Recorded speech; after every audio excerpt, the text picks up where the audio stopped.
raspberry and white chocolate mini bunts from scratch. We're going to start with 2 sticks of softened unsalted butter and 2 3/4 cups sugar. Mix all of that until it's nice and light and fluffy, about 5 or 6 minutes. While it's mixing, jump to your dry. We have 3 cups of all-purpose flour, 1/2 teaspoon baking soda, and we're going to add in 1 box of Jello white chocolate pudding mix. Add that to the bowl, give all of that a good mix, set it to the side, and we're going to jump right back over to our butter and sugar. Look how this is looking. Nice, light, and fluffy. You can see it's starting to look like a pale yellow color. I'm going to scrape the sides and the bottom of the bowl, let it mix a little bit more, and then we're going to add in 5 eggs, 1 egg at a time, mixing after each egg. Once our eggs are in, we're going to add in 2 teaspoons of vanilla, 1/4 teaspoon almond extract.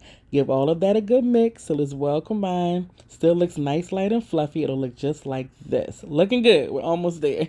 Next, we're going to add in half of our dry ingredients. Allow the mixture to mix for about 10 seconds. You do not want to overmix pound cakes. They'll be dense, and we don't want that, and gummy. It look like they're not done. We don't want that, okay? So after that 10 seconds, let's add in 1 cup of buttermilk. Allow your mixture to mix for another 10 seconds. And then we're going to stop our mixer and add in the rest of our dry ingredients. So I always want to continue to scrape the sides and bottom of the bowl each time just to make sure everything is incorporating. So there is the rest of our dry ingredients. Allow it to mix for about another 10 to 12 seconds. Once it's almost mixed in, the flour is almost mixed, I'm going to stop the mixer and add in 1 cup of fresh raspberries and 1/2 cup of white chocolate chips. Y'all, this is getting better and better and better. So scrape your bowl, allow everything to mix again for about another 10 seconds. The raspberries will break down just a little bit. Everything will be nice and incorporated. After that 10 seconds, stop the mixer.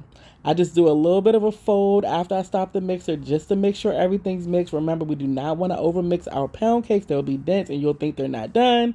A disaster. So grab your mini Bundt pan. This batch will actually make about 15 of these. I'm going to go ahead and spray with the nonstick cooking spray, and then I'm going to fill each cavity with some of our pound cake batter. I fill mine about 3/4 of the way. I like them nice and tall. You can do less if you like. Pop them in a 325-degree oven for about 40 to 45 minutes. They will look like this. Oh my God, they smell so good. Test them with a skewer. If they come out clean, they're ready to go. Let them cool for about 12 to 15 minutes. While they're still warm, we're going to flip them out of our pan. Give them a little encouragement, a little tap, tap, tap. Shake them if they don't want to come out. There are our mini Bundts. This is just one tray. I have a few of them. I'm going to give you a close-up. They look amazing. Allow them to cool completely. Once they're cool, we're going to make our cream cheese frosting. We have 1 package of softened cream cheese, 1 stick of unsalted butter, and 2 cups of powdered sugar. Mix that till it's nice and creamy. I also added in 1/2 teaspoon of vanilla.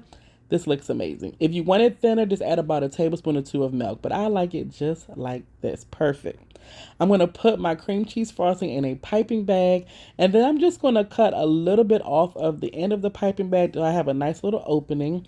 And then we're just going to draw some lines of frosting on our mini Bundts. It does not have to be perfect. Do not beat yourself up.